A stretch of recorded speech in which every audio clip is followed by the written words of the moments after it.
అందరికీ నమస్కారం. గత వారం 10 రోజులుగా తిరుమల తిరుపతి దేవస్థానంకి సంబంధించి ప్రసాదాల తయారీలో జరిగిన వాడిన కల్తీ నెయ్యి గురించి లాస్ట్ వారం 10 రోజులుగా రాష్ట్రం మొత్తం ఒక రకమైన భయాందోళన ఒక ఎత్తైతే వెంకటేశ్వర స్వామికి అపచారం జరిగింది అని ప్రతి గుళ్ళలోనికి కూడా వెళ్ళి పూజలు చేసే పరిస్థితి కూడా మనందరం చూసాం. ఇవన్నీ ఒక పరంగా వెంకటేశ్వర స్వామి భక్తులుగా జరుగుతూ ఉంటే, ఒకవైపు నుంచి రాజకీయ దుర్బుద్ధితో దీన్ని కూడా రాజకీయం చేయాలి అని చెప్పి అతని హయాంలో జరిగిన తప్పుల్ని కప్పిపుచ్చుకోవడానికి చంద్రబాబు నాయుడు గారు గౌరవ ముఖ్యమంత్రి గారి మీద ఎదురుదాడి చేయడానికి సిద్ధపడి గౌరవ పులివెందుల ఎమ్మెల్యే గారు తీసుకుంటున్న నిర్ణయాలు చూస్తూ ఉంటే నిజంగా ఎప్పుడో అతన్ని పులకేసి అనేవారు, కానీ ఇప్పుడు నిజంగా పులకేసి ఏదో 2 or 4 పెట్టాలి మనం కూడా. ఎందుకు ఈ మాట చెప్తున్నానంటే, ఇదే జగన్మోహన్ రెడ్డి కల్తీ నెయ్యి వాడారు అని చెప్పి చంద్రబాబు నాయుడు గారు గౌరవ ముఖ్యమంత్రి గారు చెప్పిన తర్వాత బయటకు వచ్చి చంద్రబాబు నాయుడు గారి మీద ఎదురుదాడి చేయటం కూడా మనం చూసాం. తర్వాత వీళ్ళ తాలూకా వెనకాల బ్యాచ్ ఉంటుంది కదా, ఒక భజన బృందం ఉంటుంది కదా, భజన బృందం బయటకు వచ్చి లేదు జగన్మోహన్ రెడ్డి గారు మెట్లు ఎక్కి వస్తారు తిరుమల తిరుపతి దర్శనానికి అని మాట్లాడారు. అది కట్ చేస్తే కాదు, నా కాలినడకను కాదు దర్శనానికి వస్తారు అన్నారు. ఇదంతా జరుగుతుంది. ఓకే, దర్శనానికి వస్తే రప్పించుదాము, కూర్చోబెట్టి అన్ని గౌరవ మర్యాదలు ఇచ్చి డిక్లరేషన్ మీద సంతకం పెట్టించుకొని అతన్ని తీసుకెళ్ళి దర్శనానికి పంపిద్దామని చెప్పి ఆలయ అధికారుల దగ్గర నుంచి భద్రతా దృష్ట్యా పోలీస్ డిపార్ట్మెంట్ వాళ్ళు అందరూ కూడా అతను రాటుకని ఆహ్వానించారు. ఆల్ ఆఫ్ సడన్ అతనికి ఇష్టం లేకనో లేకపోతే ఇంట్లోంచి బయటికి తల్లి చెల్లికి పట్టిన గతి పడతాదని భయం వేసో తెలియదు, కానీ ఆటోమేటిక్గా లాస్ట్ మినిట్లో అయితే నేను వెళ్ళట్లేదు అని చెప్తూ కుంటి సాకులు చెప్పే పరిస్థితి వచ్చింది. ఏంటా కుంటి సాకులు అంటే, డైరెక్ట్గా బయటకు వచ్చి మాకు నోటీసులు ఇచ్చారు అన్నారు. అరే, పోలీస్ యాక్ట్ సెక్షన్ 30 అన్నది ఈరోజు చంద్రబాబు నాయుడు గారు తీసుకొచ్చింది కాదు. నీకులాగా జీవో నెంబర్ 1 ఇచ్చి సభలు అది ఆపుదామని చెప్పి లోకేష్ గారు పాదయాత్ర చేసినప్పుడు వచ్చిన జీవోలు కాదు ఇవి. పోలీస్ యాక్ట్ సెక్షన్ 30 అన్నది ఎప్పుడైనా శాంతి భద్రతలకు విఘాతాలు కలుగుతాయి అనుకునేటప్పుడు డిపార్ట్మెంట్ వాళ్ళు రెగ్యులర్గా ఇచ్చే నోటీస్ అది. ఆ నోటీస్లో చాలా క్లియర్గా వైఎస్ జగన్మోహన్ రెడ్డి గారు ఆంధ్రప్రదేశ్ మాజీ ముఖ్యమంత్రి 27/9/24, 28/9/24 తేదీల్లో తిరుపతి తిరుమల పర్యటించనున్నారని ప్రభుత్వ అధికారిక సమాచారం ద్వారా తెలిసినది. ఈ పర్యటనలో శ్రీ వైఎస్ జగన్మోహన్ రెడ్డి గారు తిరుమలలో శ్రీ వెంకటేశ్వర స్వామి వారిని దర్శించుకోనున్నారు. ఈ పర్యటనకు స్వాగతం పలికేందుకు తిరుపతి జిల్లా మరియు పరిసర జిల్లాల నుంచి సుమారు 10,000 మంది వైఎస్ఆర్సీపీ నాయకులు కార్యకర్తలు తిరుపతికి రావాలని సోషల్ మీడియా ద్వారా విస్తృత ప్రచారం జరుగుతున్నది. అదేవిధంగా ఈ పర్యటన అడ్డుకుంటామని వివిధ రాజకీయ పార్టీలు, హిందూ ధార్మిక సంఘాలు, ప్రజా సంఘాలు కూడా సోషల్ మీడియా ద్వారా విస్తృత ప్రచారం జరుగుతున్నది. ఈ సందర్భంలో తిరుపతి జిల్లాలో ఉద్రిక్త పరిస్థితులు, శాంతి భద్రతలకు విఘాతం కలిగే అవకాశం ఉన్నది. ఈ పరిస్థితుల వల్ల రాబోయే తిరుమల బ్రహ్మోత్సవాలు మరియు ప్రపంచవ్యాప్తంగా తిరుపతి తిరుమలకు వచ్చే యాత్రికులపై ప్రభావం చూపే అవకాశం ఉన్నది. అదేవిధంగా గౌరవ తిరుపతి జిల్లా సూపరింటెండెంట్ ఆఫ్ పోలీస్ వారు తిరుపతి జిల్లాలో సెక్షన్ 30 పోలీస్ యాక్ట్ను అమలు చేసి ఉన్నారు. కావున తిరుపతి జిల్లాలో ఎటువంటి ర్యాలీలు, సభలు, సమావేశాలు, భారీ జనసమూహాలు ముందస్తు అనుమతి లేకుండా జరుపుటకు నిషేధించబడినది. ఇట్టి నిబంధనలు ఎవరైనా అతిక్రమించిన ఎడల వారిపై చట్టపరమైన చర్యలు తీసుకొనబడును. కావున అన్ని వర్గాల వారు తిరుపతి జిల్లాలో శాంతి భద్రత పరిరక్షణకై పోలీసు వారికి సహకరించాల్సిందిగా కోరడమైనది. ఇది నోటీస్. దీన్ని నిన్న కావాలని 10 సార్లు చూపించి ఇందులో అతనికేదో నోటీసులు ఇచ్చామని చెప్పి మాట్లాడి ప్రజలకి ఒక రాంగ్ పర్సెప్షన్ క్రియేట్ చేయడానికని చాలా విశ్వ ప్రయత్నాలు చేశారు జగన్మోహన్ రెడ్డి. నేనేమంటానంటే, జగన్మోహన్ రెడ్డికి సూటిగా అడుగుతున్నా, జగన్మోహన్ రెడ్డికే కాదు వాళ్ళ తాలూకా నాయకులందరికీ కూడా, ఒక్క బైండ్ ఓవర్ అయినా మేము చేసామా? ఒక్క నాయకుడినైనా హౌస్ అరెస్ట్ చేసామా? ఒక్క నాయకుడినైనా ప్రివెంటివ్ అరెస్ట్ చేసామా? ఒక్క నాయకుడి ఇంటి దగ్గర పోలీస్ పహారా ఏమైనా ఉందా? కనీసం ఎక్కడైనా మీకు ఆయన ఎయిర్పోర్ట్లో నుంచి దిగిన తర్వాత మళ్ళీ అక్కడికి వెళ్ళినంత వరకు కూడా అతనికి భద్రత నిమిత్తం ఉండే పోలీసులు తప్పించి పోలీసులు భారీగా మోహరించిన పరిస్థితులు ఏమైనా ఉన్నాయా? అంటే చాలా క్లియర్గా ఎందుకు మేము ఆ నోటీసులు కూడా ఇవ్వాల్సి వచ్చింది అంటే, కేవలం అక్కడ బ్రహ్మోత్సవాలు జరుగుతున్నాయి. ఈ కల్తీ నెయ్యి మీద సిట్ కూడా ఏర్పాటు చేయడం అయింది. ఒక పక్క నుంచి జగన్మోహన్ రెడ్డి మీద ఉన్న కోపంతో కొన్ని మంది ధార్మిక సంఘాలు కూడా కొన్ని సోషల్ మీడియాలో మొత్తం కొంతమంది మెసేజ్లు ఫార్వర్డ్ చేసుకున్నారు. At the same time YSRCP నాయకులు కూడా భారీగా జన సమీకరణ చేయడానికి వాళ్ళు సోషల్ మీడియాలో మెసేజ్లు ఫార్వర్డ్ చేసుకున్నారు. ఈ నేపథ్యంలో ప్రజలకు ఇబ్బంది కలగకుండా, యాత్రికులకు ఇబ్బంది కలగకుండా, విఐపీఎస్కి ఇబ్బంది కలగకుండా ఉండటానికి రెగ్యులర్గా శాంతి భద్రతలు విఘాతం కలిగిస్తాయనుకునేటప్పుడు పోలీస్ డిపార్ట్మెంట్ వాళ్ళు ఇచ్చే నోటీస్ అది. ఆ నోటీస్ కూడా జగన్మోహన్ రెడ్డికి ఇవ్వలేదే. జగన్మోహన్ రెడ్డిని రావద్దు అని ఎవరు చెప్పలేదే. మీరు రాకండి అని మేము ఎవరూ చెప్పలేదే. వస్తే మిమ్మల్ని అరెస్ట్ చేస్తామని చెప్పలేదే. ఏ రోజు చంద్రబాబు నాయుడు గారిని ఎయిర్పోర్ట్లోనే ఆపేసినట్టుగా మేము ఎప్పుడు ఆపడానికి మేము ప్రయత్నం చేయలేదే. నిజంగా జగన్మోహన్ రెడ్డి గారిని ఆపాలనుకుంటే ఆయన ఇంత ధైర్యంగా ఈ సెంట్రల్ జైలు విజిట్లు చేసేవాడు ఆయన? ఎంతమంది సెంట్రల్ జైల్లో ఉంటే విజిట్లు చేశాడు ఆయన? మేము ఎప్పుడైనా ఆపామా? అంటే విషయం ఏంటంటే, మేము ప్రజాస్వామ్యబద్ధంగా ముందుకెళ్తున్నప్పుడు మా మీద బురద చల్లటానికి పోలీసు నోటీసులు నాకు ఇచ్చారు అని చెప్పి నిన్న అతనికి వెళ్ళడానికి, ఫస్ట్ ఆఫ్ ఆల్ అతనికి వెళ్ళడానికి ఇష్టం లేదు తిరుమల తిరుపతి దేవస్థానానికి. దట్టు డిక్లరేషన్ ఇచ్చి వెళ్ళడానికి అసలు ఇష్టం లేదు. మళ్ళీ నేను నొక్కి పెడుతున్నా, డిక్లరేషన్ వన్స్ ఇచ్చి కనుక ఆయన టెంపుల్లోకి వెళ్తే వాళ్ళ ఇంట్లో తల్లికి చెల్లికి బట్టిన గతే అతనికి పడతాదేమో అన్న ఉద్దేశంతో అతను వెళ్ళడం మానేశాడు. ఆ మర్మం ఏంటో మీరే గ్రహించండి. అంటే విషయం ఏంటి ఇది అయింది. తర్వాత ఈరోజు ఒకవైపు నుంచి తిరుమల తిరుపతి దేవస్థానానికి బ్రహ్మోత్సవాల టైంలో రాజకీయ నాయకులే కాదు, సుప్రీంకోర్టు జడ్జెస్, వివిధ విఐపీలు, వివిఐపీలు అందరూ వస్తారు. ఆ భద్రత కూడా మాదే బాధ్యత. ఆ భద్రత నేపథ్యంలో మేమందరం కూడా ఎట్టి పరిస్థితుల్లోని విఘాతాలు, శాంతి భద్రతలు విఘాతం కలిగించకూడదని చెప్పి నోటీసులు ఇస్తే దాన్ని ఈ రకంగా మాట్లాడి టాపిక్ని డైవర్ట్ చేయడానికి నోటీసుల వైపు తీసుకొచ్చాడు. ఇతగాడు మళ్ళీ మేమేదో డైవర్షన్ పాలిటిక్స్ చేస్తున్నామని మాట్లాడతాడు. అని ఇప్పటికీ కూడా మేము స్టాండ్ అయి ఉన్నాం. కల్తీ నెయ్యి ఉంది. కల్తీ నెయ్యి అయితే లడ్డూ ప్రసాదంలోని కల్తీ నెయ్యి చేర్చారు. కల్తీ నెయ్యితో ప్రసాదం తయారు చేయబడింది. దాని గురించని ముఖ్యమంత్రి హోదాలో ఉన్న చంద్రబాబు నాయుడు గారు కానీ, ఉప ముఖ్యమంత్రి హోదాలో ఉన్న పవన్ కళ్యాణ్ గారు కానీ, లోకేష్ బాబు గారు కానీ మేమందరం మాట్లాడుతున్న ఈ నేపథ్యంలో దాని గురించి మాట్లాడండి అంటే, దాని గురించి మాట్లాడకుండా నేను మెట్లు ఎక్కుతాను, ఏంటది దర్శనానికి వెళ్తాను అని చెప్పి డైవర్ట్ చేయడానికి ప్రయత్నం చేసింది నువ్వు. ఈరోజు మళ్ళీ తిరిగి డైవర్షన్ పాలిటిక్స్ అని చెప్పి మా మీద మాట్లాడే పరిస్థితి కనిపిస్తూ ఉంది. ఈ నేపథ్యంలో ఒక గోల్డెన్ వర్డ్ వచ్చింది నిజంగా, లడ్డు నాణ్యత అట, లడ్డు టేస్ట్ అట. అరే నాకు అర్థం కాంది, జగన్మోహన్ రెడ్డి ఏ రోజైనా లడ్డు టేస్ట్ చేశారా? తిరుమల తిరుపతి దేవస్థానం ప్రసాదం లడ్డూని ఆశీర్వాదానికి అక్షతలు వేస్తేనే 10 సార్లు దూకున్నాడు. అక్షంతలన్నీ అయిపోయినంత వరకు ప్రతి టీవీ వాళ్ళు కూడా చూపించారు. అది ఎక్కడ? మండపంలోనే. ఎక్కడ ఆశీర్వాదం ఇచ్చిన ఆ మండపంలోనే. ఇంకా సాల్వ్ అయ్యక ముందే అక్షంతలు వేసిన దానికి, ఆ పంతులు అక్షంతలు వేసిన దానికి మనమైతే ఆ అక్షంతలు ఎప్పుడు ఉంటాయా? ఉంటే బాగున్ను, రోజంతా ఉంటే బాగున్ను, ఆశీర్వచనం అనుకొని మనం చక్కగా బయటకు వస్తాం. అక్కడే 10 సార్లు దువ్వాడు ఆ క్రాఫ్ని. దువ్వేసి తీసేసినోడు ప్రసాదం గురించి మాట్లాడుతున్నాడు. తప్పిసారి ఎవరైనా ప్రసాదం ఇస్తే టిష్యూ పేపర్లో చుట్టూ పక్కకు పెట్టే వీళ్ళు లడ్డు నాణ్యత గురించి, టేస్ట్ గురించి ఈయన చెప్పడం, మేము వినడం, అది మా దౌర్భాగ్యం. ఇటువంటి పరిస్థితుల్లోని మాట్లాడి ఈయన లడ్డు టేస్ట్ గురించి, అరే ఈ లడ్డు టేస్ట్ ఎక్కడ మనకి ప్రాబ్లం వచ్చింది అని చెప్పి ఆ రోజే జూన్ నెలలోని 12, 20, 25 తారీఖులు, జూన్ 4న వచ్చిన లారీల్లో 4 సంబంధించిన నెయ్యి ట్యాంకర్లని ముందు యూజ్ చేశారు.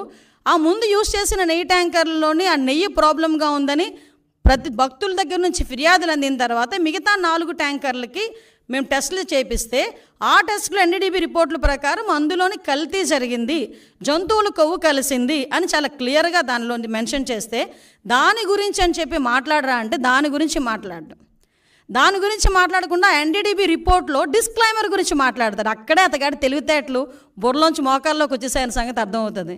అరే డిస్క్లైమర్ అన్నది ప్రతి దానికి కామన్. అది నువ్వు తలనొప్పి డోలో ట్యాబ్లెట్ వేసుకున్నా కూడా డిస్క్లైమర్ ఉంటుంది, తెలుసా నీకు?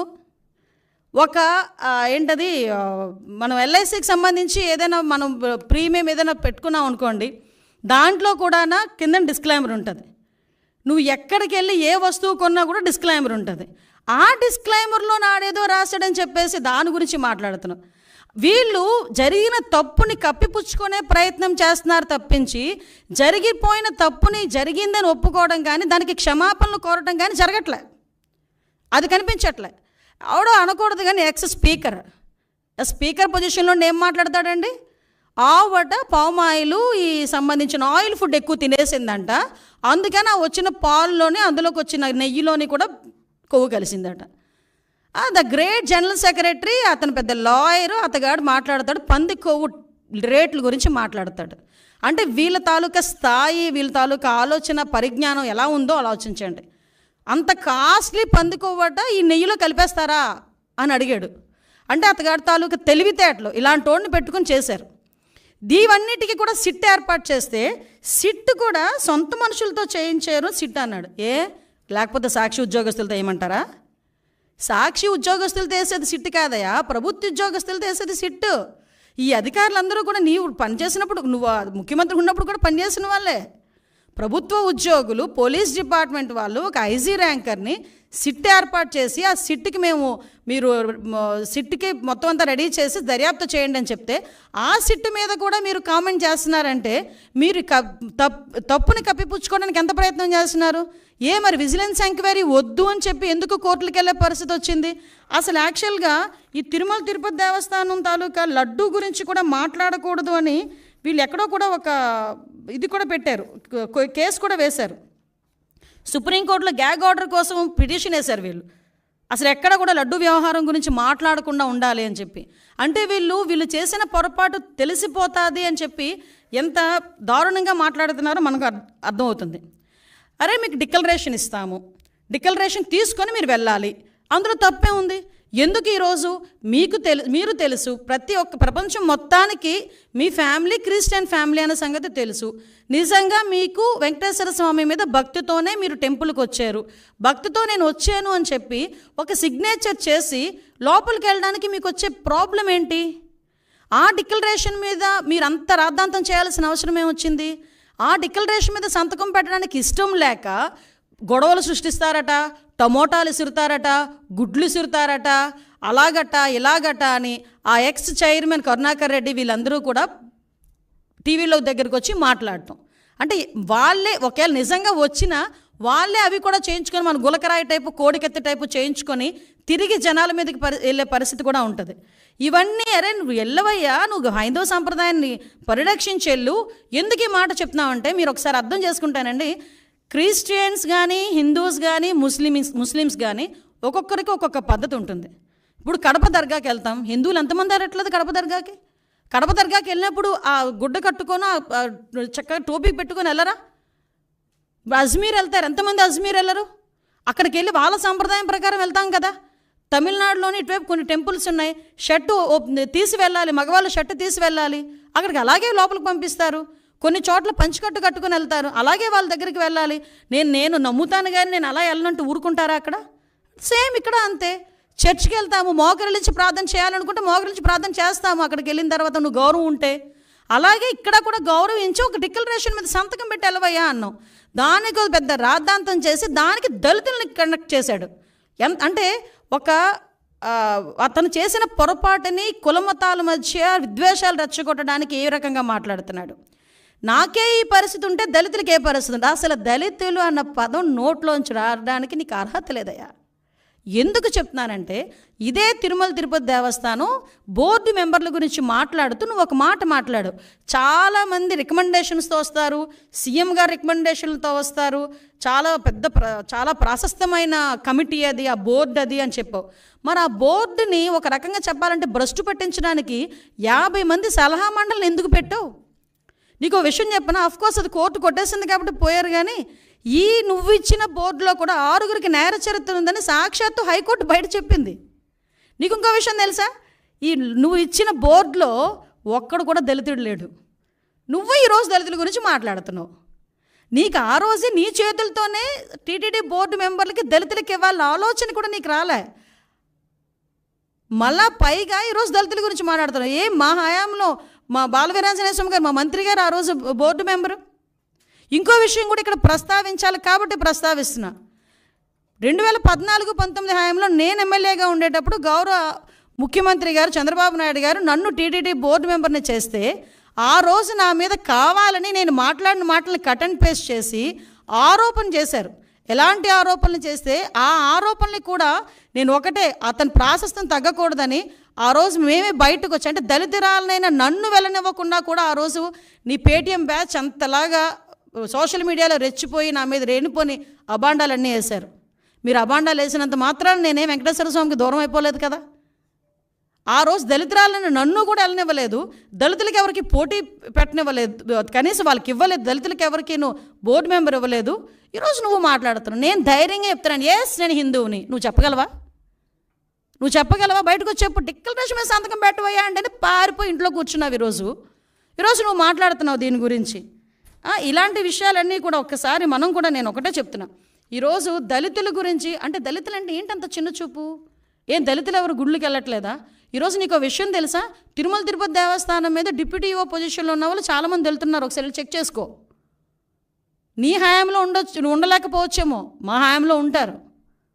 ఎందుకంటే మాట్లాడితే మానవత్వం అన్న పదం సిగ్గుపడుతుందయ్యా జగన్మోహన్ రెడ్డి, నీ నోట్లోంచి ఆ పదం వస్తే.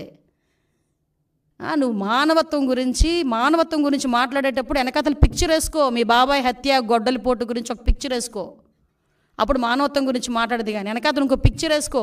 నీ చెల్లి వీధి ఢిల్లీ గల్లీ తిరిగిన పొజిషన్ గుర్తుపెట్టుకో.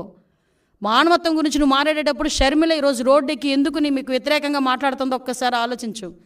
మానవత్వం గురించి ఆలోచించేటప్పుడు నీ తల్లి ఏం చేస్తుందో ఒక్కసారి ఆలోచించు. నువ్వు మానవత్వం గురించి మాట్లాడతావు. మన సెక్యులరిజం, ఏమి సెక్యులరిజము? అందుకేనా సార్వభౌమత్వాన్ని గురించి, సెక్యులరిజం గురించి నువ్వు మాట్లాడతావు. ఇదేం దేశం మాట్లాడు. అసలు నిజంగా చెప్పాలంటే నిన్న ప్రెస్ మీట్ తర్వాత ఇదేం దేశం, ఇదేం మతం, ఇదేంటి అని మాట్లాడావు. దేశద్రోహం, దేశ బహిష్కరణ కింద నిన్ను బయటకు పంపించేయాలి. అఫ్కోర్స్ నువ్వు ఎలాగో వెళ్ళిపోదాం నిర్ణయించుకున్నావేమో కాబట్టి ఇలాంటి మాటలు మాట్లాడుతున్నావు. లాస్ట్ 5 సంవత్సరాలు చక్కగా సంపాదించి బయట పెట్టుకున్న బయట దేశాల్లో, ఇంకెలాగ ఇక్కడ ఉన్న వాళ్ళు బయటకు వస్తే తన్నేలా ఉన్నారని చెప్పేసి వెళ్ళిపోవడం రెడీ అయినట్టున్నావు. అఫ్కోర్స్ అందువల్ల నువ్వు ఆ మాట మాట్లాడుతున్నావేమో. నిజంగా దేశద్రోహం చట్టం కనుక ఉండుంటే నిన్న ఆ కేసులు ఈరోజు బుక్ చేసేవాళ్ళని. దేశ బహిష్కరణ అన్నదే నీకు కరెక్ట్. భారతదేశంలో పుట్టి భారతీయుడిగా ఉండి ప్రపంచంలో ఏ దేశం వెళ్ళినా కూడా నేను భారతీయుడిని సగర్వంగా నాకు తలెత్తుకుని తిరిగే ప్రతి భారతీయుడు సిగ్గుపడేటట్టుగా భారతదేశంలో ఉండి అదే ఆంధ్రప్రదేశ్ ముఖ్యమంత్రిగా చేసే 5 సంవత్సరాలు ఈరోజు నువ్వు ఇదేం దేశం అని అడుగుతున్నావంటే నిన్ను దేశ బహిష్కరణ కాకుండా ఇంకేం చేయాలి? అది నీ తాలూకా దేశభక్తి. నువ్వు సెక్యులరిజం గురించి మాట్లాడతావు, మానవత్వాల గురించి మాట్లాడతావు. కాబట్టి నేను అడిగేది ఏంటంటే, ఇప్పటికైనా మళ్ళీ చెప్తాను, నేను ఎవ్వడూ ఆపట్ల. వెళ్ళు, ఈరోజుకే వెళ్ళు. నువ్వు ఎప్పుడు వెళ్తానంటావో చెప్పు. మాజీ ముఖ్యమంత్రి హోదాలో, ఎమ్మెల్యే హోదాలో నీకు ఎలాంటి దర్శనం కావాలంటే ఆ దర్శనం ఇస్తావు. అజయ్ కలాం లాంటి వాళ్ళే డిక్లరేషన్ పెట్టేసుకెళ్ళారు. షారుఖ్ ఖాన్ వచ్చారంటే డిక్లరేషన్ పెట్టుకుని వెళ్ళారు. ఇందిరాగాంధీ గారు వచ్చి సోనియా గాంధీ గారు వచ్చి డిక్లరేషన్ మీద సంతకం పెట్టుకుని వెళ్ళారు దర్శనానికి. వాళ్ళందరికీ నమ్మకం ఉండబట్టే వెళ్ళారు. నువ్వు డిక్లరేషన్ మీద సంతకం పెట్టి దేవుడు అంటే నాకు నమ్మకం ఉంది, ఆ దేవుడు అంటే నాకు అపారమైన గౌరవం ఉంది, ఆ దేవుడు తాలూకా గౌరవాన్ని కాపాడుతానని చెప్పి ఒక చిన్న డిక్లరేషన్ మీద సంతకం పెట్టి దర్శనానికి పో. నేను వెనకది ఎంతమంది తీసుకెళ్ళి వాళ్ళందరికీ ప్రోటోకాల్ దర్శనం చేపిస్తాం. అంతే తప్పించి ఈరోజు నువ్వు ఇష్టం లేక, హిందుత్వాన్ని గౌరవించే సత్తా లేక, గౌరవించడం కూడా ఇష్టం లేక ఈరోజు తిరిగి మా మీద బురద చల్లడానికి ప్రయత్నం చేసే పరిస్థితి ప్రజలందరూ కూడా గ్రహించున్నారు. దయచేసి ఇలాంటి వాటి మీద పక్కన పెట్టి నువ్వు ఎప్పుడు వెళ్తానన్నా కూడా మేము చక్కగా మేమందరం వెల్కమ్ చెప్తాము. వెళ్ళి డిక్లరేషన్ మీద ఎనీ టైం డిక్లరేషన్ మీద సంతకం పెట్టి నువ్వు వెళ్ళొచ్చు అని చెప్పి జగన్మోహన్ రెడ్డి గారికి తెలియజేసుకుంటూ ఒకటి మాత్రం చెప్తున్నానండి, మన భారతదేశంలో అన్ని మతాల వాళ్ళని కూడా సమానంగా గౌరవించే పరిస్థితి ప్రతి ఒక్క భారతీయుడికి ఉంటుంది. గౌరవించి తీరాలి. ప్రతి ఒక్క సంప్రదాయాన్ని గౌరవించి తీరాలి. హిందువులోని కూడా చాలా సాంప్రదాయాలు ఉంటాయి, ఆ సాంప్రదాయాలను కూడా మనం గౌరవిస్తాం. అటువంటి పరిస్థితుల్లో ఒక కలియుగ వెంకటేశ్వర స్వామి అంటే ప్రపంచంలోనే ప్రాశస్తమైన గుడి. చాలామంది మొక్కుబడులు ఏ రేంజ్లో తీర్చుకుంటారంటే, కొంతమంది ఎక్కడున్నా ప్లస్ కాలినడకన వస్తారు, కొండ మీదకి కాలినడకన ఎక్కుతారు, మోకాళ్ళ మీద నుంచి ఎక్కుతారు కొంతమంది. అంతమంది నమ్మకం ఉన్న, అంతమందికి ఆశీస్సులు ఇస్తున్న ఆ కలియుగ వెంకటేశ్వర స్వామి విషయంలో ఆ గౌరవాన్ని, ఆ ధర్మాన్ని పాటించకపోతే ఒకటేంటంటే ప్రజలు చూస్తున్నారు, ఆ దేవదేవుడు కూడా చూస్తాడు.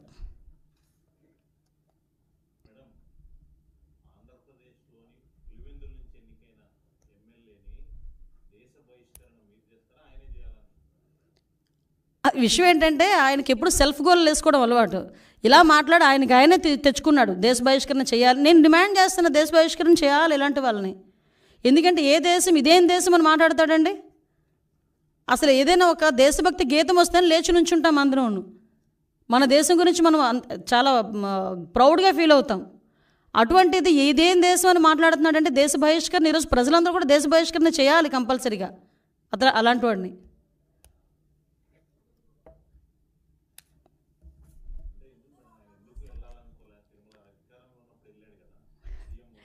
వెళ్ళాలి అంటే డిక్లరేషన్ ఇవ్వాలి. డిక్లరేషన్ ఇచ్చి వెళ్తే కనుక పరిస్థితి ఏంటో ఆలోచించండి ఒకసారి. ఇన్ని రోజులు ఎందుకు కనీసం ప్రసాదం తినడానికి కూడా, అంటే ఇతగాడి పరిస్థితి ఎలా ఉంటుందంటే దేవుడైనా నా గుమ్మం దగ్గరికి రావాలనుకునే తత్వం అండి. అందుకే తాడేపల్లి ఇంటి దగ్గర తీసుకొచ్చి గుళ్ళు కట్టించుకున్నాడు, సెట్టింగ్లు వేసుకున్నాడు. కట్టించుకోవడం కూడా కాదు, సెట్టింగ్లు వేసుకున్నారు. సెట్టింగ్ అంటే అప్పటికప్పుడు ప్రజలకి మీడియాకి చూపించేసి మళ్ళీ సెట్టింగ్ తీసివచ్చు. అదే తాడేపల్లి ఇంట్లో ఒక గుడి కట్టుకోమనండి, పర్మనెంట్గా ఒక వినాయకుడు గుడో లేకపోతే ఒక వెంకటేశ్వర స్వామి గుడి కట్టుకోమనండి, కట్టుకోగలడా? సెట్టింగ్లు అయితే వేసుకుంటాడు. ఎందుకు? జనాలకు చూపించుకోవడానికి. అదే జనాలకి ఆ రకంగానే 2014-19 మధ్యలో కూడా పిండ ప్రదానాలని అవని ఇవని ఆ స్వామీజీల దగ్గరికి వెళ్ళి ఈ స్వామీజీల దగ్గరికి వెళ్ళడం చేసి ఒక రకమైన క్రియేట్ చేశాడు. మళ్ళీ ఈరోజు డిక్లరేషన్ ఇచ్చి వెళ్ళమంటే ఎందుకంత ప్రాబ్లం? అతను డిక్లరేషన్ ఇచ్చి వెళ్ళడు అతను, ఎందుకంటే ఆ హిందుత్వం మీద అతనికి ఆ గౌరవం లేదు.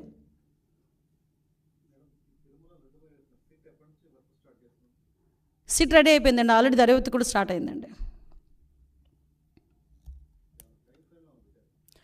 లేదు, ఇంకా ఒకసారి ప్రైమరీ ఇన్వెస్టిగేషన్స్ అవుతున్నాయి కదా, టైం బాండ్ పెట్టుకొని చేస్తాం.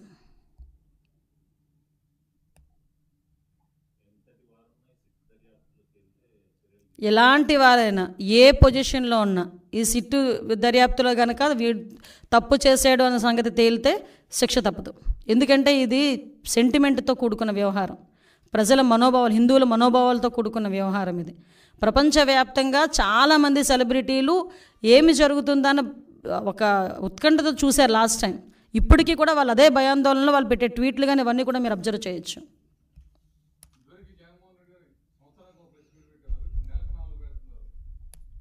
అంటే నాకు తెలిసేది కూడా నెలకి 4 కూడా క్లోజర్లో పెడుతున్నారట.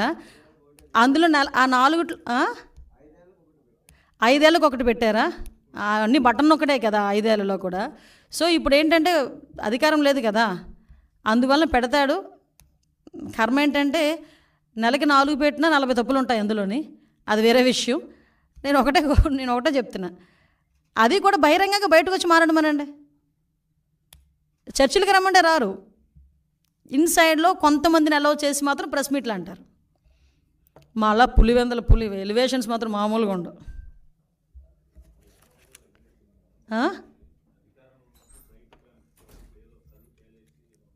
సింపతి అబ్బా, సింపతి యాక్టింగ్, అది మామూలు యాక్టర్ కాదు జగన్మోహన్ రెడ్డి. అందుకే మీరు అబ్జర్వ్ చేయండి, నేను నిన్ననే అనుకున్నాను ఈ మాట కూడా, గ్లో తగ్గినట్టు ఉందండి మనోడికి అని. అప్పుడు మొదలు పెట్టేశాడు సింపతి యాక్షన్లు. 3 నెలలకే జనాల దగ్గరకు వచ్చి బేల మాటలు, బేలగా కనిపించటం, పేలవంగా కనిపించడం, నీరసంగా కనిపించడం, ఇవన్నీ ఏంటంటే జనాల్లో అయ్యో పాపం అది అయిపోయింది. జగన్మోహన్ రెడ్డి ఆ టర్ము, ఆ టైము అన్నీ అయిపోయినాయి. ఇంక నువ్వు ఎన్ని ఆశాలు వేసినా జనాలు నమ్మే పరిస్థితులు అయితే లేరు.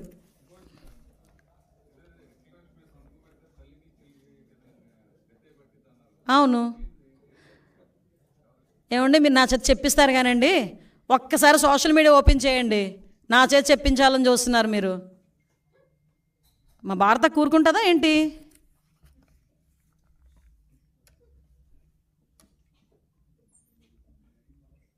Okay done.